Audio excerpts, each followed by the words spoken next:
Thank you for joining us on the Winning and Selling Podcast. I'm Professor Scott Plum of the Minnesota Sales Institute, and with me is Bill Hellkamp of Reach Development Systems. Welcome. Look closely into my crystal ball, and I will predict your future. Or maybe not. But 2022 is upon us, and we thought it would be a good time to look forward into the new year.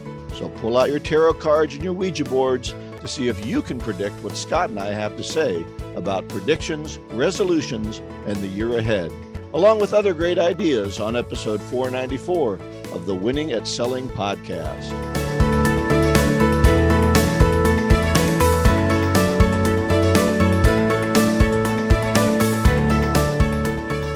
That was a great intro. I can see your theater background is coming out, Bill. And yes, people, you have tuned into the right podcast.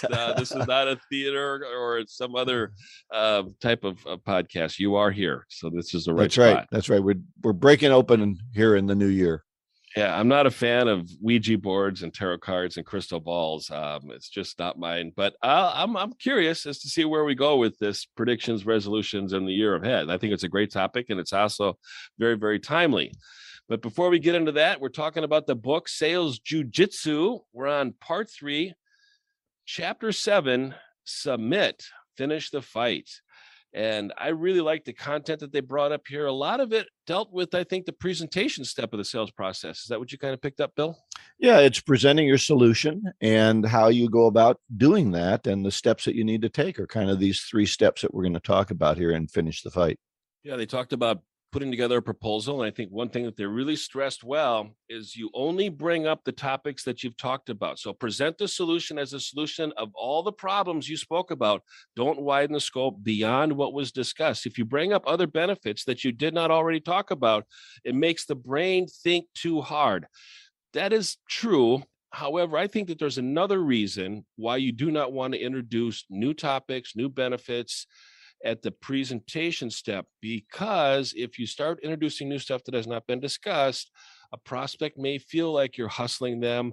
They may feel like they're going to be pressured into doing something at the emotional time of commitment, and they're building it up. And then all of a sudden we're going to slip this in, and this is kind of a deal or no deal type of thing. And they end up becoming a little resentful, and they feel like they're being hustled. Yeah, I agree with that wholeheartedly. I actually have a video on that. I'll link to that in our page, but I talk about only presenting the benefits they've identified as important or you've brought up as important and you've talked about.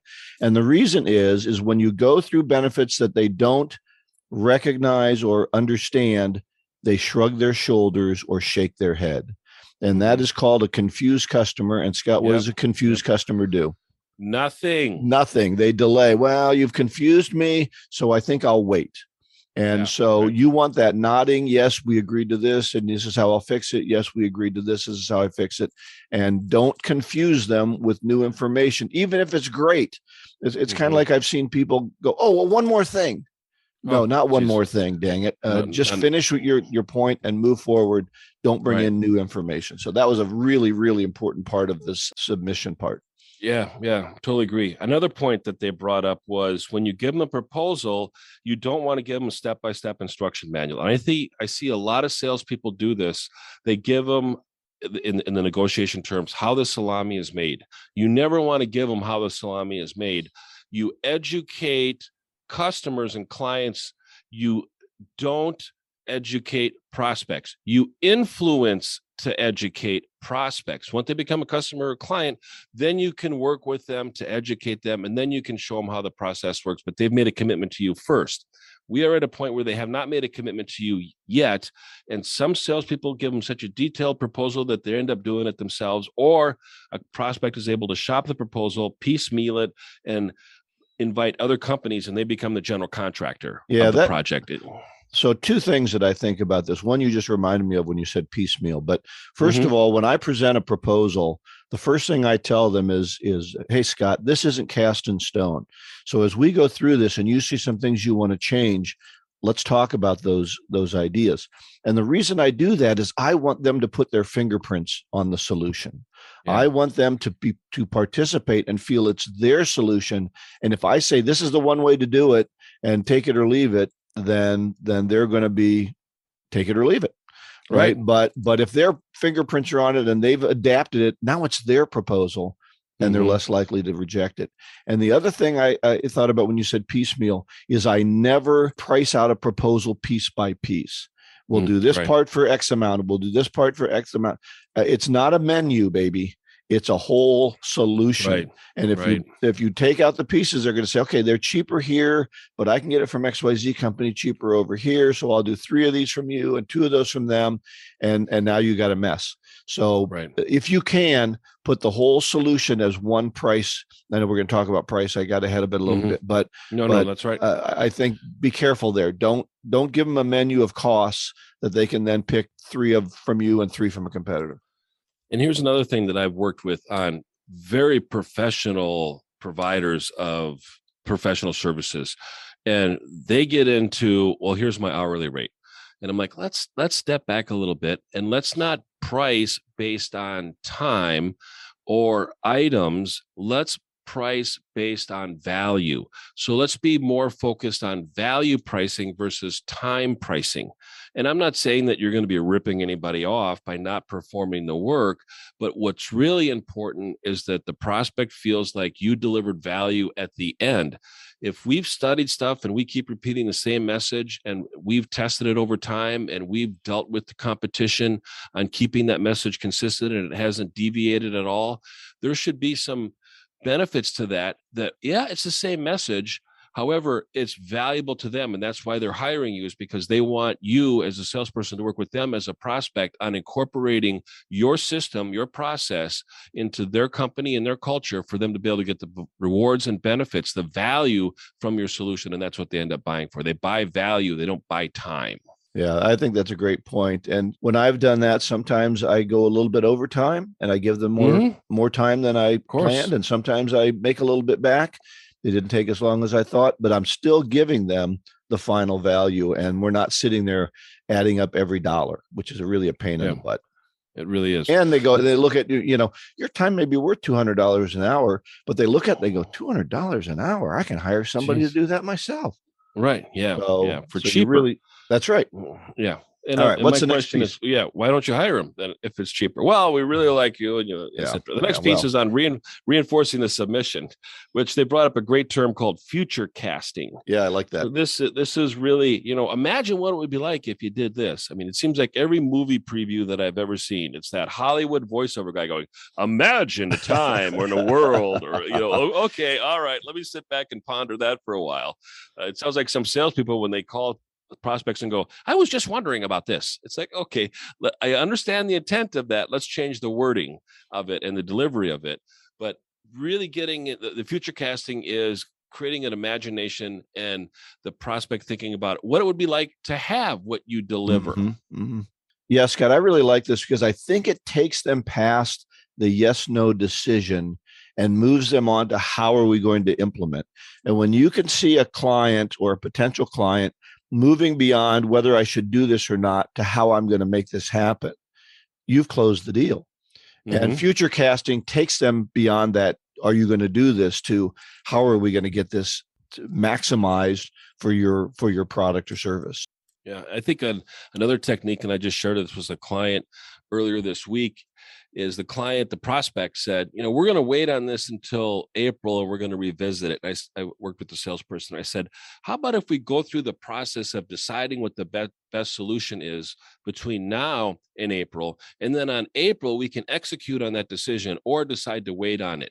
So if we start thinking about what would a perfect solution look like, that prospect is starting to imagine different outcomes based on the topic and the solution that you have. And then guess what's going to happen? They're going to get so excited about a new solution and a new outcome that they're going to end up pulling the trigger in February, not April, because they can see the implementation of it. But break it down, you take the pressure off of them. Let's go through the process of deciding what the best solution is and then executing it later. Don't let that proposal or program be put on the side of the desk for 2 months. That's death. It is. It really is. You got to keep it going. And the third part of the chapter was finish the submission, which is presenting the price. And the authors talk about really 2 schools of thought on it. It's one, like you said earlier, Bill, it's take it or leave it. And some people that come across very confident, sometimes they've done a great job of the qualification step. Sometimes they can see that prospect just chomping at the bit to be able to get going. And it's a fair price and they've done their due diligence. And in some cases, I think that'll work out really well. And the authors love that approach of here's the price, take it or leave it. The other school of thought is, after everything we've talked about, we put together this special proposal and we've included a few incentives and some few add-ons that we haven't really talked about, but I think will be beneficial later, and giving them kind of that range based on other companies that they've worked with. Well, I think you need to be able to justify your price. As you said, what are we going to do for you, rather than, this is how much it costs per hour, here's how much it is per unit. And I do like the price is the price, but I want those value added as closing options. So I want some things that I have in my back pocket that I can sweeten the deal a little bit. We'll hold the material on our site, and just in time feed it to you so you don't have to pay for it in advance. Or is there some kind of terms that we can give them? But I do agree, you're not leading with a price discount. And you and I have seen this from salespeople before. Yeah, that's going to be $20,000, but we often give a 10% discount. Yeah, what? Yeah, I agree. Well, what was that deal? You why don't you just say it's $18,000, because you already cut it 10%. So you got to have some courage to go into that and say, this is the price. This is $20,000. Here's what we're giving you for it, and then shut up and see what they say. I've worked with companies and they said, between now and this, we're going to delay this renewal fee, or we're going to include this. And that's just kind of a special that we're doing by the end of the month. And in some cases, when there's no deadline, you as a salesperson need to create a deadline and an incentive for a prospect to take action. Yeah. And that's usually based on months or quarters. They usually do that. Which does remind me, on all of my proposals, it has a deadline. So this pricing is good for 2 months or something like that, or a month. So it does give that kind of a deadline. But if you don't do that pricing, they can hold you that pricing forever. Oh, yeah. Yeah. So, yeah, I've got some of my books that were $2.95. And I go, God, I'd love to buy that book today for $2.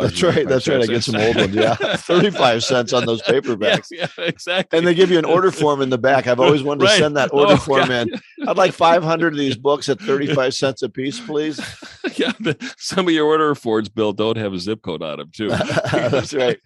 But pre-zip code. Yeah, that's funny. That's funny. Well, this is a good chapter. I think it is. Study this one when you're closing a deal, because very good advice in this chapter.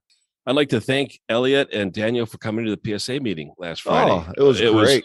It was a fabulous presentation. It was a half day. I've talked to a few people that were there, and they really got a lot out of it. They really found the interaction and the kind of the facilitation overlap between jujitsu and the sales. And it's amazing how they overlap. But a lot of the people who were just kind of following the sales content really enjoyed Daniel's part of it, who's doing more of the lecture, and on how clear he was on the exercise of really uncovering the cost of inaction, COI, cost of inaction, and a powerful exercise. And I think, I'm very grateful that they flew down from Canada on a cold day in Minnesota and delivered, which we call balmy. It was -5. Yeah, so for those of you who don't live in the great north. Yeah, well, they did a great job, and we really appreciate it. And they've been kind enough to give us a number of books to give away. We do still have some more to give away. Sales Jiu-Jitsu by Elliot Bayev and Daniel Moskowitz. We're giving away 2 books each week. Go to winningatselling.com. Just ask us a question, say hello, link up with us on LinkedIn, and we'll put your name in the drawing. So we do have two winners again this week. They both contacted us through our form on our website on winningatselling.com. Tom Fowler and K.M. Curry are both our winners this week. So we'll reach out, get their address, and send those books out to them. Sounds great. This segment is being brought to you by The Art of Prospecting, your guide to get in the door by Steve Kloida. I'm Ron Lehman, and I want to tell you about one of the best sales books I've ever read. The Art of Prospecting, your guide to get in the door, gives you the tools and techniques to fill your pipeline and achieve more sales success. The author is Steve Kloida, known as the prospecting expert, and this book proves it. So if you want to learn from the master, get The Art of Prospecting, your guide to get in the door. It's available at theprospectingexpert.com. Just click on the Buy Book button.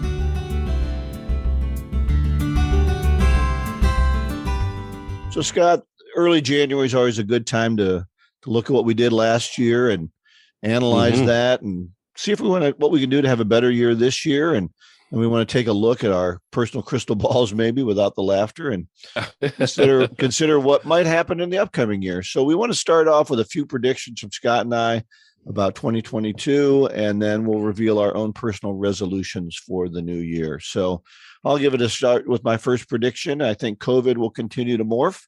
I think we'll need to learn how to live with it and not try to run away from it. I think people are going to tire of too many restrictions, and they want to move consistently toward a more compromised position and get out of their basements. And so I think we'll start to move toward a more normal life, but COVID will be part of that, just like flu is. Yeah, it really is. I was listening to a great podcast by Brian Buffini. I'm a big fan of his, and he talked about the difference between isolation and solitude. And isolation is bad. And in prison, if you're bad, you go to isolation, right? And you end up, going crazy in your head. And I can see some of the evidence there with people shelter in place to flatten the curve, and they end up getting into isolation and not solitude, which can be reflective. It can be introspective, where we can dwell on something a little bit deeper without a lot of distractions, and then come out a little bit more at peace on something because we feel like we've contemplated it more. Right. And I think the time, especially during the winter season, especially in Minnesota, people spend a lot more time indoors. So there's time for that solitude and that contemplation.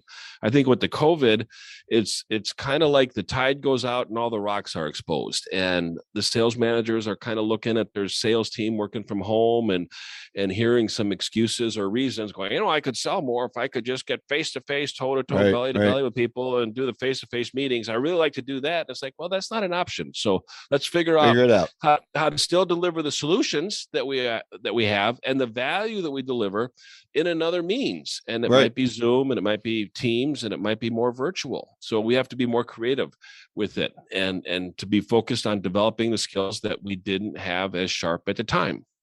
Excellent. Any predictions that you have?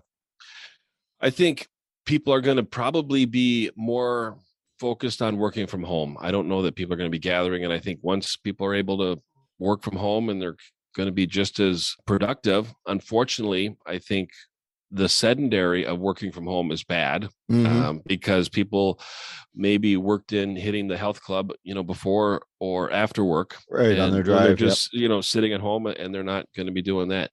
I hope that sales managers are really looking at still investing in their team and managing and finding a way to deliver the resources that the sales team needs in order to keep them productive.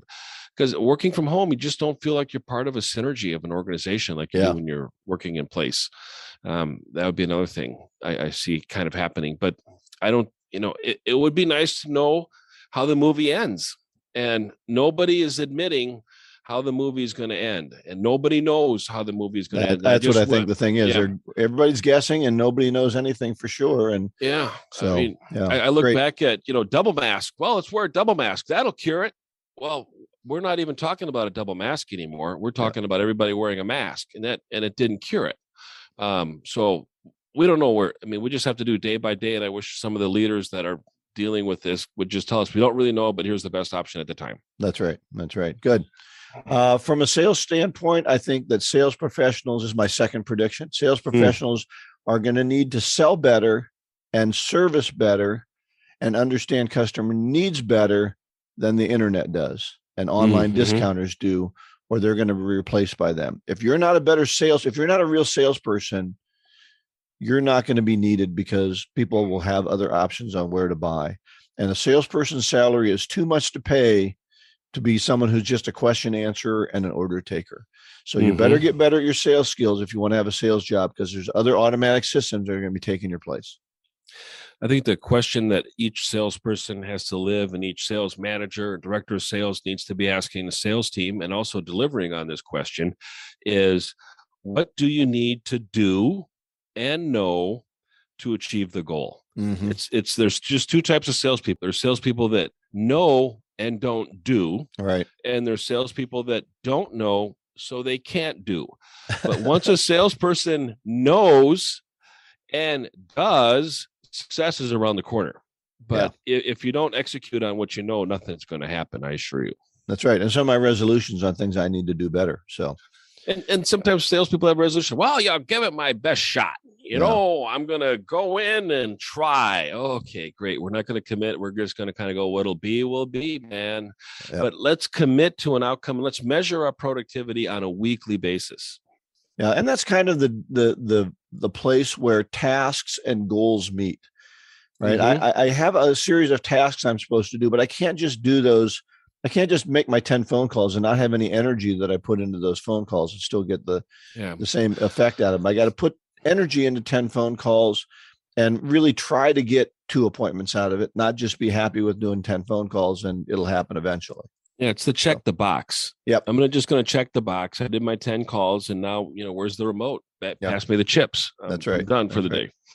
All right. Any other predictions that you have? No, I think it's really important to measure your activities, because the only way for you to be able to get a better outcome is to measure activities, because if you can't measure it, you can't manage it. Yeah. And it's really important to debrief a week and go, okay, how many quotes did I do, or how many conversations that I get into, or how many proposals got accepted, or how much revenue was generated, and then look at the activity that delivered that. You can look at last year's numbers, because this year is going to be pretty similar to last year. I mean, 2021 and 2022 are going to be very similar. You can't compare 2019 and 2020, and you can't compare 2020 to 2021. They're too different. But 2021 and 2022 are going to be very similar. So figure out what you need to do different this year based on the results that you received last year. So my third prediction is salespeople better get used to having your metrics judged by your manager. Mm-hmm. I think sales leadership is moving away from accepting the excuses, as you talk about, and the spin that their sales team give them. Because we're working remotely, I can't watch you work anymore. So I'm going to have a CRM that's updated, and I'm going to value my sales team on how they're hitting their metrics, not on the promises that they're making me. So sales follow proper activities, and those activities are going to be measured, and those CRMs are going to be handling that and taking in that input. So update them regularly and do the work that you're supposed to be doing, because that's what you're going to be judged on, not, I really got a lot of things in the hopper, boss. Right. So true. Yep. How about your resolutions? What are some of your resolutions for the new year? So one of my resolutions is to create a goal list that focuses on measuring a goal and breaking down the goal into chunk-sized pieces. I think that's really important to do. Okay, mine's very similar. I want to do a daily task list. I sometimes do them. I don't do them consistently, and I think it needs to be rewritten every day. It just helps me stay on focus, getting the things done that need to be done, whether they're the regular daily, make 10 phone calls, make 20 phone calls, or whether they're the unique follow-up, with John, sort of things. But it helps me avoid distractions. That's another goal. But get focused on that task list. And if I get enough of those things done, I feel good about my day. So I think that's an important one. That's a great step. And I think a task list is great when you get interrupted from achieving the activities to support the goal, and you have to follow through on certain obligations for colleagues, for supervisors, and for customers, and to be able to keep that written down on a task list of stuff that you're going to do and deliver in order to follow through. Follow through is just so important in a task list. Daily to look at it is really going to help do that. So I think it's a great resolution. So my second resolution is to develop new clients. I've had way too much reliance on current clients. Mm-hmm. And so I want to identify 50 top prospects and then really develop a plan for going after them. And my goal is to have 5 of those become new customers this year. So that's great. Real consistency of effort, but focused on 50 prospects, not the whole world. Yeah, I totally agree with you. I think sometimes we can get too much reliance on marketing and not sales, outbound sales prospecting, which is really important. I think that there's also a lot of business with existing clients and past clients with new products or services. So that's another area that I'm working with my clients on. How can we use our existing clients to be able to expand revenue, get a greater share of the sandbox and a greater share of their budget, and sell more products to existing customers? Yep. Yeah, I'm doing too much of that. That's why I need to find some new ones. Sure. So, yeah, good point. Yeah. All right. Any other resolutions that you have? No, I think those, I don't like You're going to be shave? too pressured. I don't like to feel too pressured. And You're going to shave this year? No, or I'm not going to shave. I like shaving every other day. Just there's the parts where I don't want the hair to grow. For those Miami Vice fans, he's got the kind of the Don Johnson look going on. Yeah. It's tight. I keep it tight. All right. My last one is to keep better records and clean my desk off more often. Oh my gosh. Really? If anybody saw my desk, they would just faint and say, how do you get anything done? So I've got to get back to that. So that's my last one. So I'm sure you know where everything is. Well, you spend too much time digging. So if you clean it up, you save time. So that's my goal. Right. Just don't throw the good stuff out. Yeah, that's right. Well, I do have a resource. I want to send out a video. I don't remember the name of it right now, but I'll get it to you, Scott, so you can link it onto the page. And I think it's the confused customer, isn't it? It might be the confused customer. That's what you mentioned earlier. Yeah, thank you. I think that is it. So good. Okay. Our golden nugget today is from one of my favorite authors, speakers, and inspirers is Jim Rohn. And his quote is, when you know what you want and you want it bad enough, you'll find a way to get it. There you go. And I think that that's a great resolution for today, for this year, is know what is it that you want. Yeah. And if you want it bad enough, you'll get it. Build up that desire. Do some dream boards. What is it? What kind of lifestyle do you want? And drive toward that. Yeah. Desire is the first chapter in Think and Grow Rich. And that's why I think it's so important. There Commitment is the first chapter in my book. So it overlaps a little bit. So go to winningatselling.com. All of our information, show notes, look for it there. Sign up for the book giveaway, Sales Jiu-Jitsu by Elliot Bayev and Daniel Moskowitz. 2 books each week. I think we're down to maybe our last 4.